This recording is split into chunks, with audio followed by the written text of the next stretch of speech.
Hey everybody, welcome to Alliance War number 7, 5 wars to go versus ISO8A. This is maybe the toughest opponent we've faced so far this season. I'm bringing in Stark, Spidey, and Vision, and Blade. Blade, one of the best attackers in the game, just for the Sparky synergy. So I actually don't use Blade at all. This war is all about Vision, really. All the other fights I take with Sparky, of course, but their biohazard fight is absolutely ridiculous. So from scouting, it looks like I have a 455 void on the biohazard node. That's what it looked like.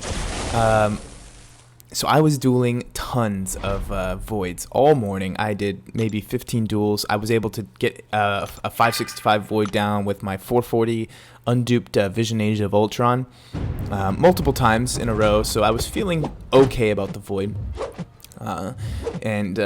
You know, you'll see that fight coming up. So anyway, the first node is a Winter Soldier. Come on, Winter Soldier. It's a 6-star, so you know if you get caught by this Winter Soldier on one of the specials, you're gonna bleed a lot. I really like having Coagulate and Suture as masteries for attack and defense. You know, defense is good because you're limiting the ability of blades to do a lot of damage to your champions, but they're just really great fallbacks for Alliance War. You know, the invulnerability boost prevents you from getting hit, but if you get hit, you can bleed on that. It's not glancing. It doesn't reduce the ability accuracy. So it's kind of it's a good fallback at least. With the two of them combined, you reduce all bleed damage by 50%, which is a lot.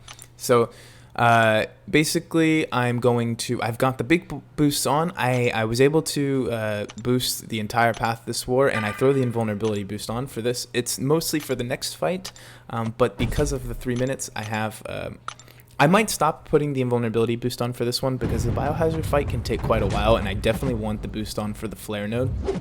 So we'll just see. So I get a Massacre, and the only thing I know about Massacre is don't eat his special 2 through the block. That's the only watch out I have for him. But I wasn't worried.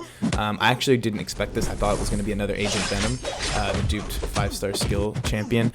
So I was not expecting it, but he's no problem. You know, I did take some block damage, but I'm not worried. I'll heal that back up. I've got potions. So the next fight is the 5-star science champion I have on biohazard, and I do delay a little bit here going in. I was supposed to move. I mean, I have a boost on. Come on, it only lasts 3 minutes, and I see the persistent charge, and I go crap. Now maybe if I had danger sense, I could use Blade here, but actually based on the Dr. Voodoo fight before, I was not feeling very good with Blade. So I thought, Vision, you know, MODOK's not that hard. Is he that impossible? I looked, he's gonna have some limber, he's immune to bleed. You know, I was like, you know what? I'm still boosted. Let's freaking do this. Let's go in. And so I just wanted to do this, and I go in, and it's MODOK, and I'm thinking, okay, I just have to bait his heavy. I'll parry this one. I know you're not supposed to do more than 2 hits, but I do have the invulnerability boost on, and I know this is going to be a tight fight for time, so I need to get some hits in. Look, unfortunately, he's not dropping his block. And I am very nervous during this fight. I mean, you can tell I am just not handling this really well. So he does back out there, and he heavies me instead of attacking into me, which really pissed me off because that just ruined my indestructible boost. It's all gone now, so I can't take much more damage because this guy is gonna really eat me through. So I'm just doing these like 4-hit combos. He does back me out of there, and I'm able to stop and evade a special 1, and I get a nice little special 2 off. And I'm just basically baiting these heavies. Oh, there he goes. He almost tried to punish me again. I'm able to block it, and he's definitely being a very annoying opponent. So basically what I'm doing is I'm just baiting heavies, backing out, going back in, backing out, going back in. When he's stunned, perfect. And then when I know he doesn't have his shield, I can throw a special. Occasionally he will block those. Special 1 is more or less okay for him to block, but if he blocked a special 2, I would be in trouble. He would punish me for sure because we're just so close. So I'm trying to make sure he doesn't throw that many specials, because his specials, for me, it's pretty, sometimes it can be tricky to evade, and because I don't have an indestructible boost on anymore. Oh, I got hit there. I got hit there. I took a 5-hit combo. Luckily, he didn't crit as much as he probably could have.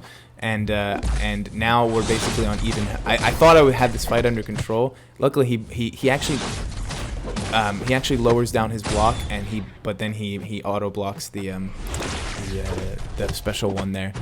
So I'm not doing any 5-hit combos. I just need to bait his heavy, but he's throwing in a lot of block damage to me. So we're basically at the same exact percentage. I do get a little bit ahead now. That was probably my last safe parry.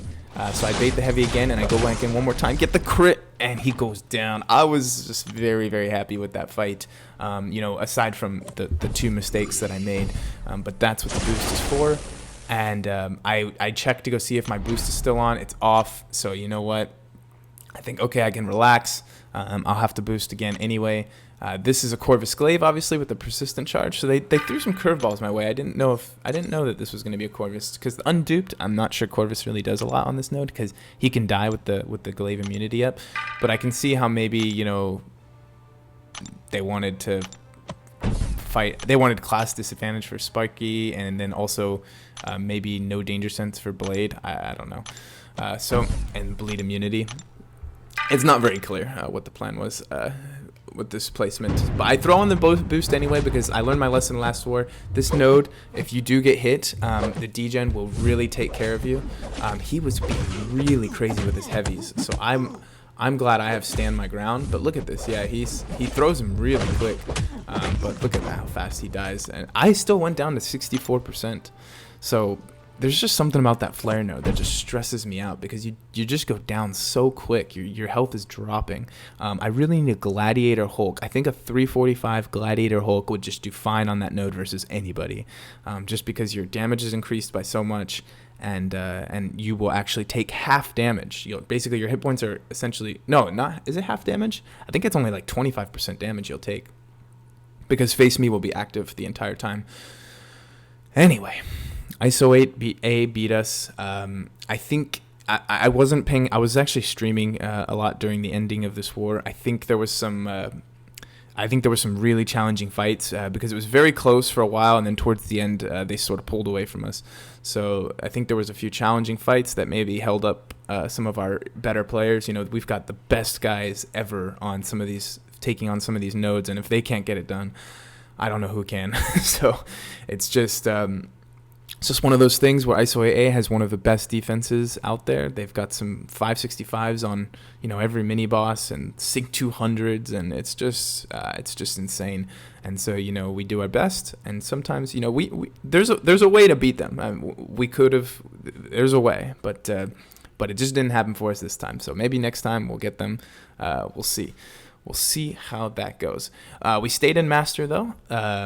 Fortunately, so we're still in Master. That's amazing. With 5 wars to go, we just have to win. If we win, I think 3 of them, we're probably good. Maybe 4. Maybe we have to win 4 of them. I'm not sure how many we have to win.